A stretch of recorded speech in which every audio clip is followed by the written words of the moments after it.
હા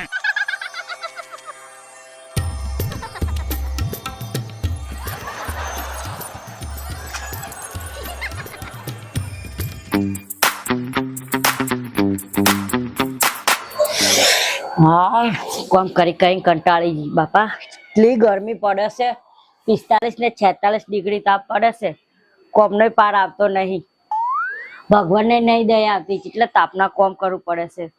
હજુ 10:30 વાગી ગયા કોમ કરતા કરતા, તોય પાર નહીં આવતો. હજી આ જો હુઈ રહ્યા છે આરામથી. કોઈ ચિંતા છે? બૈરું આટલું તાપમાં કોમ કરે છે, લાવ થોડી ઘણી મદદ કરાવું. હું કોમ કરું ને હુઈ રે, એમને નહીં ઊંઘવા દો, એમને જગાડો.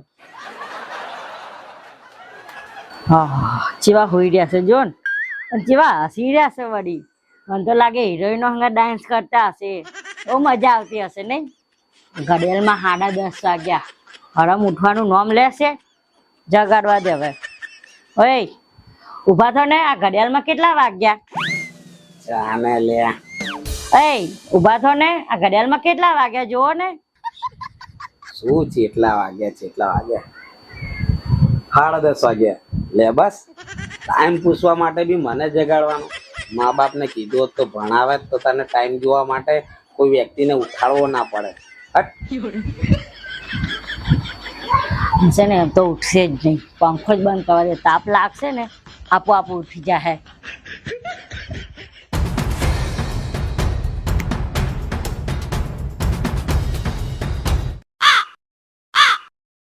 એટલે આટલી ગરમી કેમ લાગવા માંડી?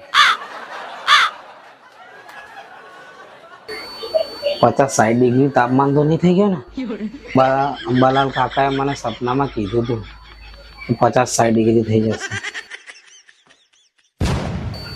આ તો હકીકત છે લે, સપનું નહીં. 50-60 ડિગ્રી તો નહીં થઈ ગયું ને? મરવાના ધંધા છે. બે યાર, આ પંખો કોણે બંધ કર્યો?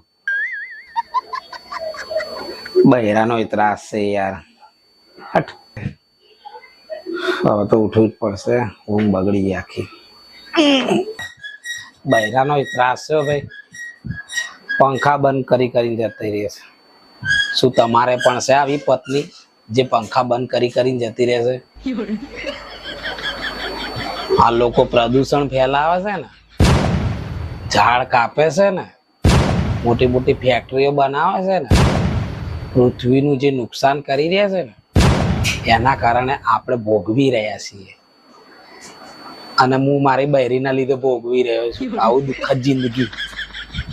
આના કરતા તો કોઈક કરોડપતિ બાપની છોકરીને મેં ફસાઈ અને લગ્ન કર્યા હોત ને, તો એના બાપના પૈસે હું અત્યારે લહેર કરતો હોત. ઉઠી ગયા તમે? ઉઠી જાઉં ને તમે પંખા બંધ કરી જતા રહ્યા હતા ને? પંખા બંધ જ કરવા પડે ને, તો તમે આખો દાડો ઉઠો નહીં. તો ઉઠીને શું કરવું છે? આવું ગરમીનું ઘરમાં પડી રહેવાનું હોય. પડી રહેવાનું, કોઈ કામ ધંધા નહીં કરવાના? ઉનાળો છે, ઉનાળામાં ચો કામ ધંધા નહીં, એટલે તો હું નોકરી હાથે કરીને છોડીને આવ્યો છું. શિયાળામાં ચોમાસામાં જ નોકરી કરવાની, ઉનાળામાં ઘેર રહેવાનું. અને જેટલો તાપ પડે છે, તમને મારા ઉપર થોડી કે દયા નહીં આવતી? આટલું બધું કામ કરું છું તો. તું કામથી કંટાળી ગઈ છે મને ખબર છે. તું સવારે વહેલી ઉઠે છે, મોડા સુધી રાત સુધી જાગતી હોય, કોમ કરતી હોય છે આખો દાડી. સવારથી લઈને ચા બનાવવાનું, વાસણ ધોવાનું, કપડાં ધોવાનું, પોતું મારવાનું, છોકરાને નવડાવવાનું, ખવડાવવાનું, અમારા માટે ખાવા બનાવવાનું, પથારી કરવાની.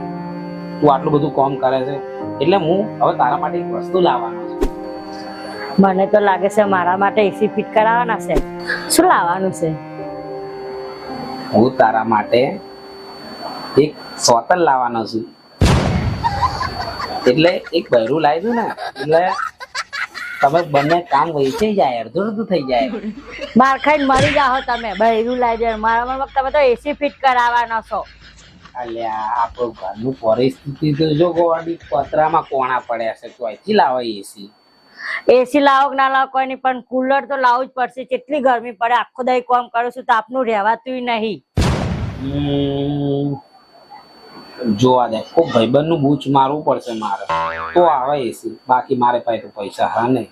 પૈસા હોય કે ના ગમે તે કરો, મને હો જુદી જવાબ આલજો. હો જુદી તમે કુલર લાવવાના કે નહીં લાવવાના, નહીં તો હું તો જઉં છું પિયર. 2-3 મહિના ચેડ જ લેવા આવજો. કેટલો તાપ પડે છે, કોણ રહેવું હોય? આપણે નવો પંખો નખાઈ દઈએ તો ના ચાલે? ના ચાલે, પંખા પતરા વાળું ઘર છે, જોવો તો ખરી કેટલી લૂ આવે, ગરમ ગરમ હવા. આ ગરમી તો જોવો કેટલી પડે છે. મને હાર્ટ એટેક આવીને હું મરી જઈશ તો શું કરશો? છોકરા રાખશો, ઘરના કામ કરશો કે કામ ધંધે જાશો? મારું શરીર કેટલું જાડું છે, જોવો તો ખરી. હા હા, હું ચાલ ને કોઈ ભાઈબંધ ને વાત કરું, પૈસા આલે તો ઠીક છે, નકર કોક એડજસ્ટ કરીએ. મને હો સુધીનો ટાઈમ હાલ, હું તને પૂછીને કહું, બરાબર? હા, હો સુધી તમે નક્કી કરી દો. કુલર લાવવાનું જ છે વળી. મને જોઈએ તો લાવવાનું, નહીં તો હું તો જતી રહીશ. ના ના, કોઈ જવાની જરૂર નહીં. હેડ હું કોઈ ભાઈબંધ ને પૂછીને લાવું, બરાબર? કુલર નું સેટિંગ થાય તો. કુલર તમે કુલર લાવી દો, આપણે કુલર થી બી ચાલી રાખ. ગરમી તો જો બાપા રહેવાતું નહીં. જોઈને જવું. આ કઈ નાવ ધોવું નહીં, પેલા કુલર નું સેટિંગ કરો ને પછી નાજો. હા યાર, જવું તો પડશે. જાઓ. બૈરાને તો કઈ ના આવી ગયો, પણ કોણ મદદ કરશે? મેં તો આખા ગામની ઉધારી કરેલી છે. હેડ જોઉં. પેલું નીતિન ઉભો છે, એના પાસે માંગુ. એ પૈસા તો માંગે છે, પણ ટ્રાય તો કરું. અરે નીતિનભાઈ, મજામાં? હા, મજામાં. અલ્યા ભાઈબંધ એક કોમ પડ્યું છે, એક મદદ કરશે? પૈસા સિવાયને કામ હતો કે અલ્યા પૈસાનું તો કામ છે યાર, પૈસાની મદદ જોઈએ છે. પૈસા તો નહીં મારા ભાઈ. પૈસા હાલ નહીં યાર, મારે 5,000 ની જ જરૂર છે, ખાલી 5,000. બસ 5,000? બસ. મારે 5,000 ને લોચા છે. લે યાર ભાઈ, મારું બૈરું હોય ને પિયર જતું રહે એવું છે. 5,000 રૂપિયા મારે એક કુલર લાવવા માટે જોવે છે યાર. મારા પાસે તો હોવો જોઈએ 5,000. તો નહીં કરે મદદ? મદદ નહીં થાય, મારા પાસે પૈસા છે નહીં. ના ભાઈ, આગલા માંગુ તો હાલતો નહીં પૈસા. તું તો કોણા હાલે ને કોણા હાલવાના છે યાર? તું હાલતો નહીં પૈસા. બીજાના કેટલા દેવા કઈ કહીને જતો રહ્યો. સારું, નહીં હાલે? ના, નહીં પૈસા હવે. સારું ચાલ. A few moments later. આના પાસે માંગવા દે. મારે તો હાલશે જ, પેલા 5,000 હાલેલા છે. એટલે ભાઈ તને જ ગોતતો હતો યાર. કેમ ગોતતો હતો? પેલા બાકીના 5,000 આપવા ગોતતો હતો? 5,000 બાકીના હાલવા માટે નતો ગોતતો યાર, બીજા 5,000 લેવાના હે. બે શું દિમાગની માં પાડે. તો શું કરું, 5,000 જરૂર પડી છે યાર. ભાઈબંધની હાલત કોણ હાલશે? પહેલા ના હાલ, પછી બીજી વાત કરજે. પહેલાના ક્યાં હાલવાના છે યાર? શું બોલ્યો? એટલે પહેલાના બી હાલવાના જ છે ને યાર. હા તો બીજા 5,000 હાલ, 10,000 રૂપિયા હાલ દઈશ હું તને. પહેલાનો હિસાબ ચૂકતે કર, પછી બીજી વાત. એટલે યાર ભાઈબંધ છે, ભાઈબંધની મજબૂરી સમજ યાર. શું તકલીફ? તકલીફ એવી છે કે મારું બૈરું છે ને એમ કહે છે કે કુલર લઈ આવો, ગરમી બહુ પડે છે. જો કુલર નહીં લાયા તો હું પિયર જતી રહીશ. તો જવા દે ને, પછી કામ ધંધો તો કઈ કરતો નહીં તું આમાં. હવે એ પિયર જતી રહેશે તો આ વાસણ કપડાં ખાવાનું આ કોણ હાલશે બધું? એ તો ભાઈ તારે જોવાનું. કામ ધંધો કર. અલ્યા ભાઈ જો, તું 5,000 માંગે છે મારી જોડે, હા, એ 5,000 અને અત્યારે 5,000 હાલ. હું એરપોર્ટમાં નોકરી લાગ્યો છું, 1,000 રૂપિયા તને એક્સ્ટ્રા હાલી અને 11,000 રૂપિયા હાલ દઈશ. એરપોર્ટમાં શું કરવાનું હતું? પ્લેન ઉડાડવાનું છે. શું બોલો? એટલે પ્લેન ઉડાડે ને પેલા ભાઈ, હા, એ પ્લેનમાં આપણે સુટકેસો ચડાવવાની. હા તો બરાબર. હા તો મને હાલ નહીં યાર 5,000 રૂપિયા. હા તો 1,000 એક્સ્ટ્રા હાલશો ને? હા હાલીશ. સાચું ને? સાચું. હા ચાલ, ગૂગલ પે કરું ચાલુ. Google pay? હા કર દે. ચલ લે ભાઈ, થેન્ક યુ. કર દેજો ભાઈ. હા ભાઈ, પૈસા હાલ દેજો. અરે યાર નહીં હવે. અરે બધાનું હાલી દેવાનું, કરી જ નાખવાનું બધાનું પેમેન્ટ. હો કર દેજે. હા થઈ ગયું. હા યસ, કામ થઈ ગયું.